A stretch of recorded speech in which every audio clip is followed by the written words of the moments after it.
हंसनगर का राजा परीक्षित बहुत ही भला, दयालु, न्याय करने वाला और शक्तिशाली था। उसके जैसा राजा कोई और नहीं था। उसकी प्रजा उससे बहुत प्यार करती थी और हर जगह हमेशा उसकी तारीफ ही होती थी। राजा अपना बड़ा महान, आए हमेशा प्रजा पिता। नीली पगड़ी, नीली आंखें, आंखों से करुणा है झांकी। ऐसी उसकी आन शान, जितना रूप उतना ज्ञान।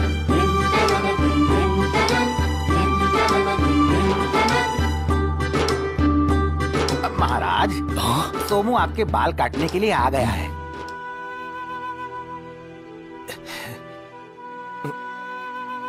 अरे अरे सोमू काका, आपको ये करने की जरूरत नहीं है। हमने आपसे पहले भी कहा है, आप तब से हमारे बाल काटते आ रहे हैं जब हम इतने से थे। हम आपके बेटे जैसे हैं। आप ठीक कह रहे हैं, पर आप मेरे महाराज भी हैं, ये मैं कैसे भूल सकता हूँ। आइए। दरवाजा बंद कर दो सैनिक। जी महाराज।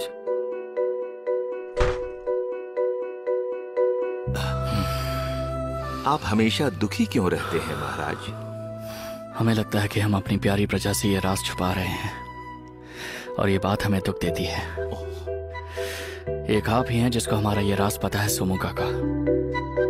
और मैं हमेशा इस राज को राज ही रखूंगा महाराज। मैंने आपकी माँ महारानी पूनम को वचन दिया था। इसलिए सिर्फ एक आप ही हैं जिसके सामने हम ये कर सकते हैं।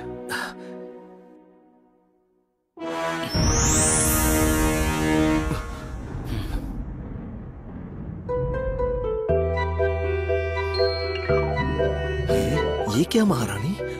राजकुमार के कान तो गधे जैसी है। अगर ये बात सबको पता चली तो कोई परीक्षित की इज्जत नहीं करेगा। सब इसका मजाक उड़ाएंगे।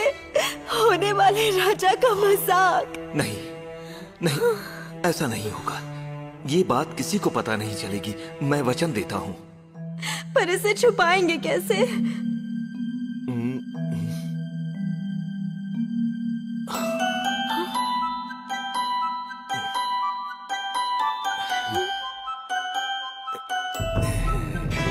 ऐसे अब ये पगड़ी कभी नहीं उतरेगी महारानी।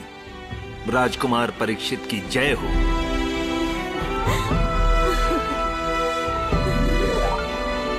राजा रानी नहीं रहे तो क्या राजकुमार, मैं तो हूं और आपकी प्यारी प्रजा भी है। राजकुमार परीक्षित की जय हो। महाराज परीक्षित की सदा जय हो। इस उम्र में आपको काम नहीं करना चाहिए। अब बस आप कल से हमारे बाल दाढ़ी बनाने नहीं आएंगे। तो फिर हाँ, आप अपने बेटे दिनेश को भेज दीजिए।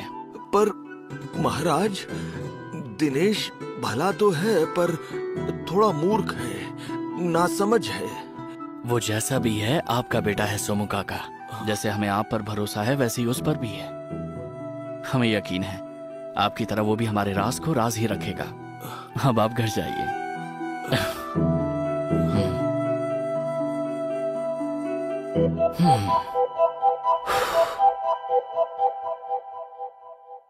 उसी रात सोमू ने अपने बेटे दिनेश को पास बुलाया। दिनेश वैसे तो बहुत भला और अच्छा लड़का था। अपने पिता की इज्जत करता था और उनकी हर बात मानता था, पर वो थोड़ा नासमझ था। शायद सोमू को इसीलिए चिंता सता रही थी। बेटा दिनेश, आज से मैं तुम्हें एक बहुत बड़ी जिम्मेदारी सौंप रहा हूँ। जिम्मेदारी? हाँ, अब मेरी उम्र और सेहत मेरा साथ नहीं दे रही। कल से तुम्हें राजा परीक्षित के बाल और दाढ़ी बनाने जाना होगा। अब से तुम उनके राज हज्जाम हो। ये कोई बड़ी जिम्मेदारी है बाबा। बाल दाढ़ी बनाना कोई मुश्किल काम थोड़े ही है। आप चिंता मत करो। ये बात नहीं है बेटा। कल जब तुम राजमहल जाओगे और महाराज से मिलोगे तो तुम्हें एक रहस्य का पता चलेगा। कैसा रहस्य बाबा? क्या राजा जी के बाल दाढ़ी रातों रात बढ़ जाते हैं? ये मजाक की बात नहीं है दिनेश। ये रहस्य तुम किसी को नहीं बता सकते, किसी को भी नहीं। वरना तुम्हें और मुझे भारी सजा मिलेगी, वचन तोड़ने की सजा, समझे? ठीक है बाबा, ठीक है, मैं समझ गया। अब आप आराम करो।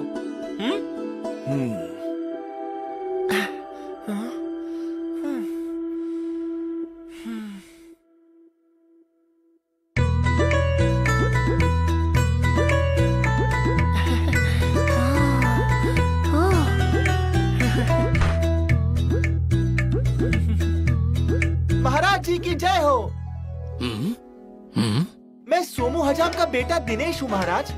आओ दिनेश, अब कैसी तबीयत है सोमू काका की? अच्छी है महाराज, पर आजकल वो कुछ अजीब अजीब सी बातें करने लगे हैं। उम्र का असर है शायद। हमसे कोई भी मदद चाहिए हो तो जरूर कहना। आओ, अब हमारे बाल काट दो। कल सोमू काका की हालत देखकर अब हमने उन्हें वापस भेज दिया था। इनको अब काटने की बहुत ज्यादा जरूरत है। जो आ गया महाराज।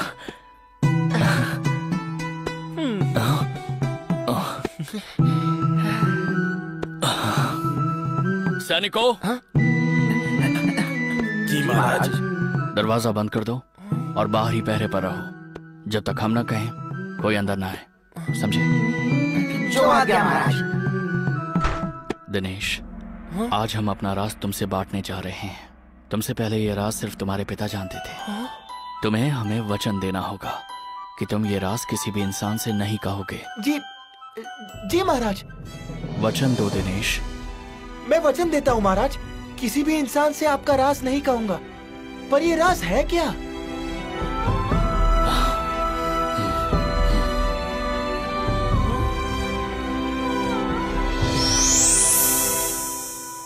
गधे महाराज?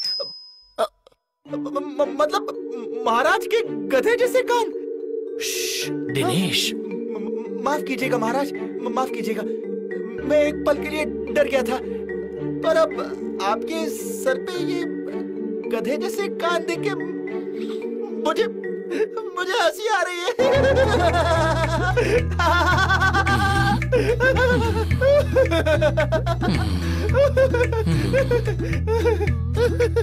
तो ये है वो राज। माफ कीजिएगा महाराज, मैं अपने आप को रोक नहीं सका। मेरा सर। अरे अरे दिनेश, तुम ठीक तो हो ना? जी जी महाराज। दिनेश की मूर्खता का कोई अंत नहीं था। वो अंदर ही अंदर हंसता रहा और राजा परीक्षित के बाल काटता रहा और काम खत्म होने के बाद सरपट महल से भागा। उसे इतनी जोर की हंसी जो आ रही थी।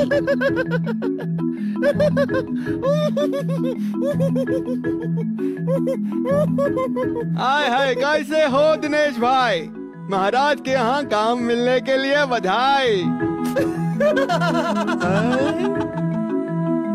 पूरे दिन दिनेश किसी से बात नहीं कर पाया। अपना मुंह दबाए घूमता रहा। जैसे ही वो अपने मुंह से हाथ हटाता, या तो जोर की हंसी निकल जाती या उसे लगता कि उसके मुंह से राजा परीक्षित का राज निकल जाएगा।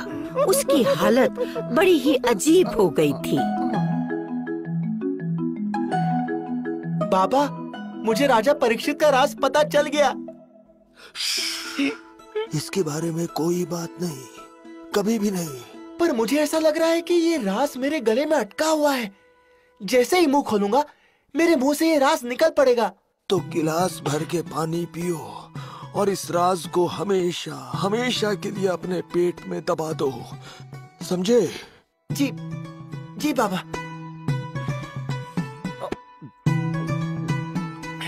ये गया राज पेट की गुफा में। दिनेश ने राज पेट में डाल तो लिया था, पर रात भर वो बेचैन रहा। जैसे ही आंखें बंद करता, उसे राजा के गधे जैसे कान दिखने लगते और वो हंस पड़ता। रात भर वो सो नहीं पाया और सुबह होते होते उसका पेट फूलकर मटके जैसा हो गया। ओहो, ये बात मेरे पेट में नहीं पचेगी।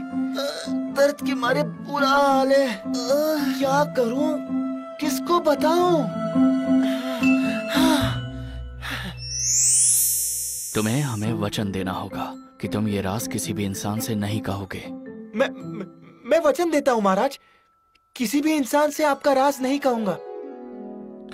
मैं किसी इंसान से ये राज नहीं कह सकता, पर किसी जानवर से तो कह ही सकता हूँ ना। आहा!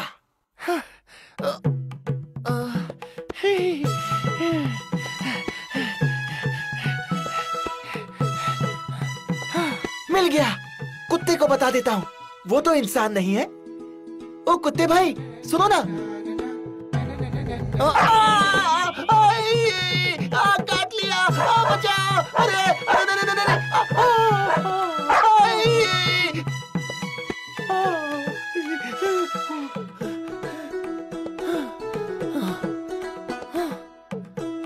कुत्ते ने तो मेरी बात सुनी नहीं, गधे को ही बता देता हूँ, नहीं तो मेरा पेट फट जाएगा। सुनो गधे भाई, ये तुम्हारे मतलब की बात है।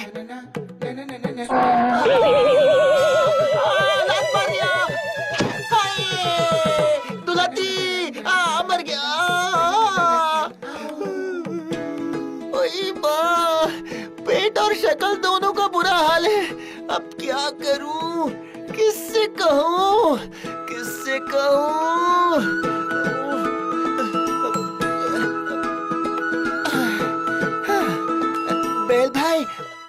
बेल भाई सुनो ना, एक राज की बात।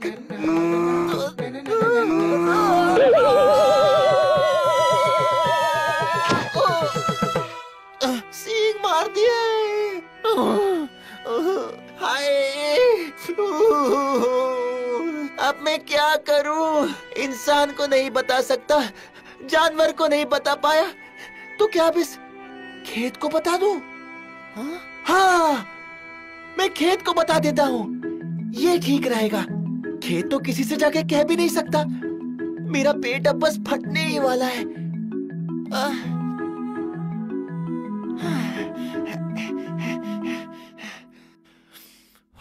राजा के हैं गधे के कान, इसलिए पगड़ी पहनता सुबह से शाम। राजा के हैं गधे के कान, इसलिए पगड़ी पहनता सुबह से शाम। राजा के हैं गधे के कान, इसलिए पगड़ी पहनता सुबह से शाम।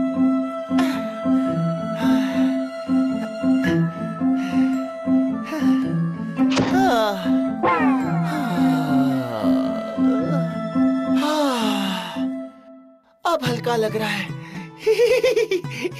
भूख भी लग रही है, चलो चल के कुछ खा लेता हूँ।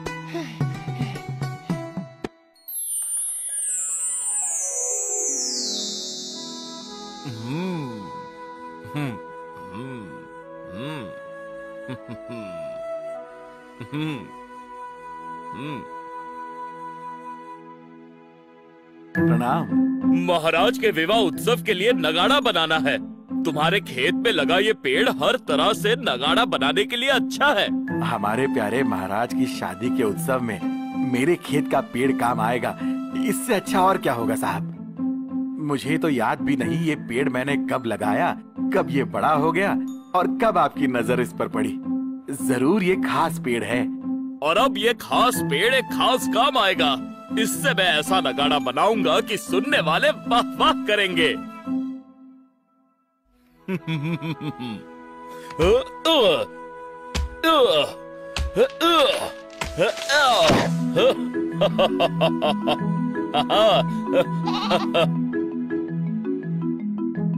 भाई क्या तुम कुछ पत्ते मुझे दोगे मेरी भेड़ों के खाने के लिए? हाँ भाई, थोड़े तुम ले जाओ, थोड़े मैं अपने बैलों को खिला दूंगा। धन्यवाद भाई।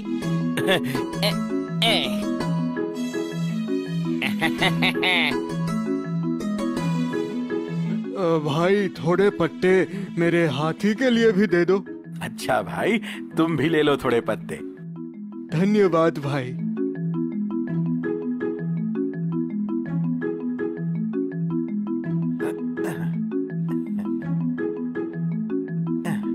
खाओ खाओ, खास पेड़ के खास पत्ते।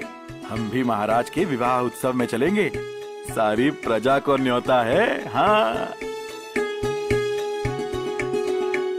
नगाड़ा बनाने वाले ने उस पेड़ को काट के एक सुंदर नगाड़ा बना दिया और जल्द ही राजा परीक्षित के विवाह का दिन भी आ गया। राज दरबार में दूर दूर से आए अतिथि, बाराती, दरबारी सभी जमा हो गए और दरबार के बाहर पूरी प्रजा भी इकट्ठा हो गई।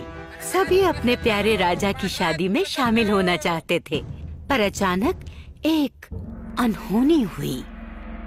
विवाह समारोह शुरू किया जाए।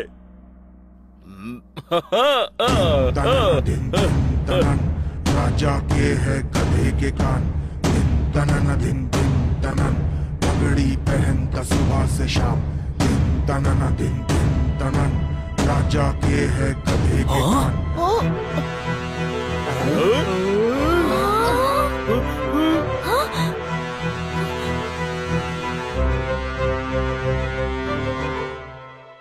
ये किसने कहा? मुझे माफ कर दीजिए महाराज। राजकुमारी, मैं तो नगाड़ा बजा रहा था, पर दम दम की जगह इसमें से कुछ और ही आवाज निकल रही है। फिर से बजाओ। पर हमने कहा फिर से बजाओ।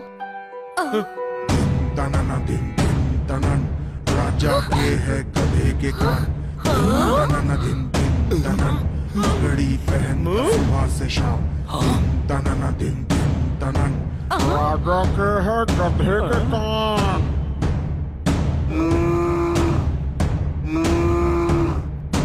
पगड़ी पहनता सुबह से शाम, राजा के है गधे के कान। महाराज, क्या ये सच है?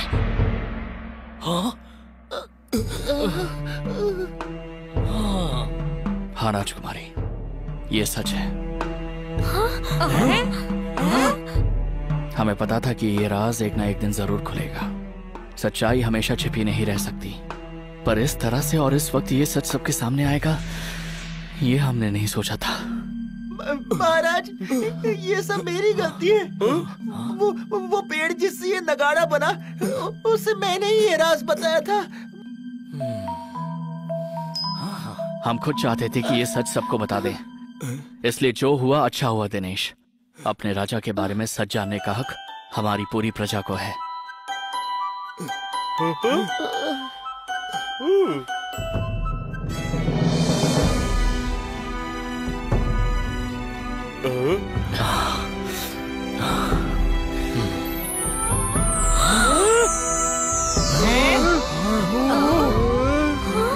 महाराज, आप हमें आपके कामों की वजह से पसंद है, कानों की वजह से नहीं। हाँ महाराज, आपके कान चाहे जैसे भी हो, आप हमारे दयालु, शक्तिशाली वीर राजा हैं। ये बात नहीं बदलेगी। मैं आपसे इसलिए शादी करना चाहती हूँ क्योंकि आप एक बहुत ही अच्छे इंसान हैं। इसका आपके रूप से कोई लेना देना नहीं है।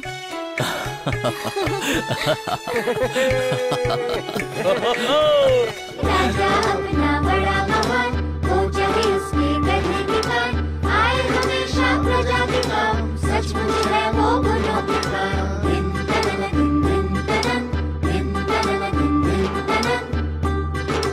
और इस तरह राजा परीक्षित के मन से ये बोझ उतर गया। उसकी प्रजा को उसके कानों की सच्चाई पता चल गई।